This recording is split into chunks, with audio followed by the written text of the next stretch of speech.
શિક્ષક તથા વિદ્યાર્થી મિત્રો, હું ભાદરકા પ્રિયંકા આપ સૌની સમક્ષ બે શબ્દો કહેવા માંગુ છું.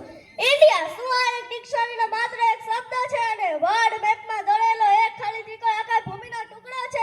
જો એવું હોય તો ઇન્ડિયા, ભારત, હિન્દુસ્તાન આ સાંભળતાની સાથે આપણી છાતી ગર્વથી કેમ ફૂલાઈ જાય કે અચાનક જ આપણે આપણી જાતને સ્પેશિયલ કેમ ફીલ કરવા માંડીએ કે આ ત્રિકોણ આકાર ભૂમિના ટુકડા ઉપર અમે જન્મ લીધો છે અને અમારા પાસપોર્ટનો રંગ લીલો છે.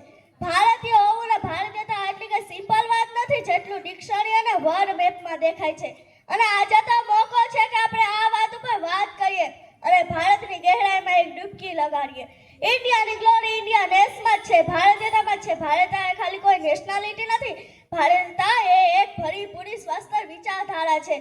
રામના સબરીના હેઠા બોર ખાવું અને ઊંચ નીચની દિવાલો તોડી નાખવી એ ભારતીયતા છે. વિવાહની પહેલા મા બરવારી કુંતીએ પંચકન્યા એટલે કે દુનિયાની સૌથી પવિત્ર સ્ત્રીનું સ્થાન આપ્યું. આ એ ભારતીયતા છે. જરા જુઓ તો ખરા અમે કોણ છીએ. અમે એ જ છીએ જે બાર ભેદીને ધરતીમાંથી ધારા નીકળતા અને ઈ પણ અમે જ છીએ જે એક આંગળી ઉપર ગૌધન ઉપાતા હતા. ને ઈ જ દિલાટ છીએ જે ચક્રવ્યૂહની અંદર કૂદવાની વિદ્યા શીખ્યા ન હોવા છતાં ચક્રવ્યૂહની અંદર કૂદી ગયા. ઈ પણ અમે જ છીએ જેના ફેંકાયેલા પથ્થર પાણી પર તરી ગયા. અસ્તુ, જય હિન્દ, જય ભારત.